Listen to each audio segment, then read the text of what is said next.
Ladies and gentleman, ರಾಜ್ಯ ಕಾಂಗ್ರೆಸ್ ಜಾತಿಗಣತಿ ಮುನ್ನೆಲೆಗೆ ತಂದಾಗಿನಿಂದಲೂ ಕೂಡ ಸ್ವಪಕ್ಷ ಹಾಗೂ ವಿಪಕ್ಷಗಳಲ್ಲಿ ವಿರೋಧ ಇತ್ತು. ಮತ್ತೊಂದೆಡೆ ಜಾತಿ ಗಣತಿ ಸಮೀಕ್ಷೆ ಅಂತ ಅಂದ್ರೆ ಜನರಲ್ಲೂ ಕೂಡ ಒಂದು ಆತಂಕ ಇತ್ತು. ಅದೇನಪ್ಪಾ ಅಂದ್ರೆ ಸಮೀಕ್ಷೆ ಹೆಸರೇಳಿ ರೇಷನ್ ಕಾರ್ಡ್ ಅನ್ನ ಕ್ಯಾನ್ಸಲ್ ಆಗುತ್ತೆ ಅನ್ನೋ ಭಯ ಕೂಡ ಇತ್ತು. ಇದೆಲ್ಲದಕ್ಕೂ ಆಹಾರ ಸಚಿವರು ಒಂದು ತೆರೆ ಎಳೆದಿದ್ದಾರೆ. ಈಗ ಆಹಾರ ಸಚಿವ KH ಮುನಿಯಪ್ಪ ಒಂದೊಳ್ಳೆ ಗುಡ್ ನ್ಯೂಸ್ ಅನ್ನ ಕೊಟ್ಟಿದ್ದಾರೆ. ಎಸ್ ವೀಕ್ಷಕರೇ, ನೆಲ ಜಲ ಭಾಷೆಗಾಗಿ ಪ್ರಾಮಾಣಿಕ ಪತ್ರಿಕೋದ್ಯಮ. ನೀವು ನೋಡ್ತಾ ಇದ್ದೀರಿ ಫೋಕಸ್ ಟಿವಿ. ಇದು ಈ ಕ್ಷಣದ ಸುದ್ದಿ. ನಾನು ಶಿವು ರಾನರಾಮ್.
ರೇಷನ್ ಕಾರ್ಡ್ಗಾಗಿ ಕಾಯುತ್ತಿರುವವರಿಗೆ ಗುಡ್ ನ್ಯೂಸ್.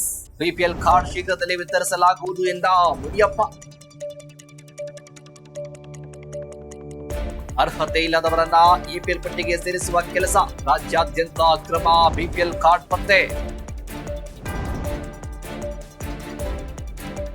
2 ವರ್ಷದಿಂದ ಹೊಸ ಬಿಪಿಎಲ್ ಕಾರ್ಡ್ ನೀಡಿಲ್ಲ. ಬಿಪಿಎಲ್ ಕಾರ್ಡ್ ಪಡೆಯಲು ಅರ್ಹತೆಗಳು ಏನು? ಕೊನೆಗೂ ಹೊಸ ರೇಷನ್ ಕಾರ್ಡ್ಗಾಗಿ ಕಾಯುತ್ತಿರುವವರಿಗೆ ಸಿಹಿ ಸುದ್ದಿ ಸಿಕ್ಕಂತಾಗಿದೆ. ಆಹಾರ ಸಚಿವ KH ಮುನಿಯಪ್ಪ ಶೀಘ್ರದಲ್ಲೇ ಕೂಡ ಬಿಪಿಎಲ್ ಕಾರ್ಡ್ಗಳನ್ನ ವಿತರಿಸುವುದಾಗಿ ಭರವಸೆ ಕೊಟ್ಟಿದ್ದಾರೆ. ಅರ್ಹತೆ ಇಲ್ಲದವರನ್ನ ಎಪಿಎಲ್ಗೆ ಪಟ್ಟಿಗೆ ಸೇರಿಸುವ ಕೆಲಸ ನಡೀತಾ ಇದೆ. ಅರ್ಹತೆ ಇರುವ ಎಲ್ಲರಿಗೂ ಕೂಡ ಬಿಪಿಎಲ್ ಕಾರ್ಡ್ಗಳನ್ನ ನೀಡಲಾಗುವುದು ಅಂತ ಸಚಿವರು ಹೇಳ್ಬಿಟ್ಟಿದ್ದಾರೆ. ಕಳೆದ 2 ವರ್ಷಗಳಿಂದ ಹೊಸ ಕಾರ್ಡ್ ವಿತರಣೆ ಸ್ಥಗಿತಗೊಂಡಿತ್ತು. ಹೊಸ ರೇಷನ್ ಕಾರ್ಡ್ಗಾಗಿ ಕಾಯ್ತಾ ಇದ್ದಂತವ್ರಿಗೆ ಒಂದು ಒಳ್ಳೆ ಅವಕಾಶ ಸಿಕ್ಕಂತಾಗುತ್ತೆ.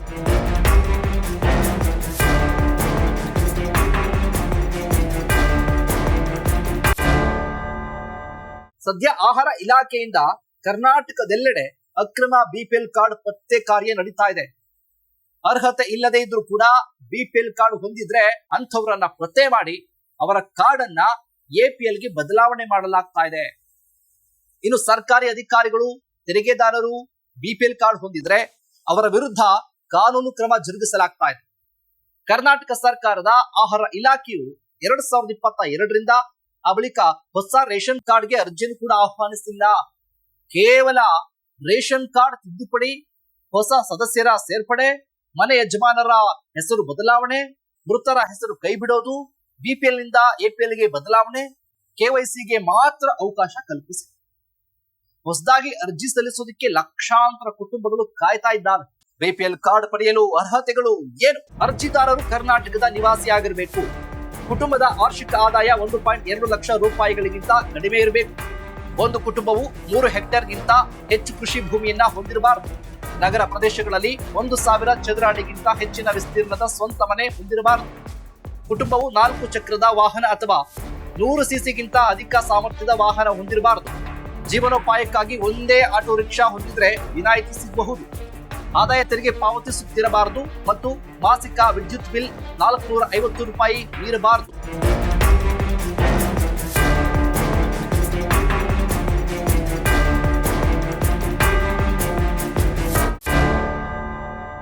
ಹೊಸ ಪಡಿತರ ಚೀಟಿ ವಿತರಣೆ ಕಳೆದ 2 ವರ್ಷಗಳಿಂದ ಸ್ಥಗಿತಗೊಂಡಿದೆ.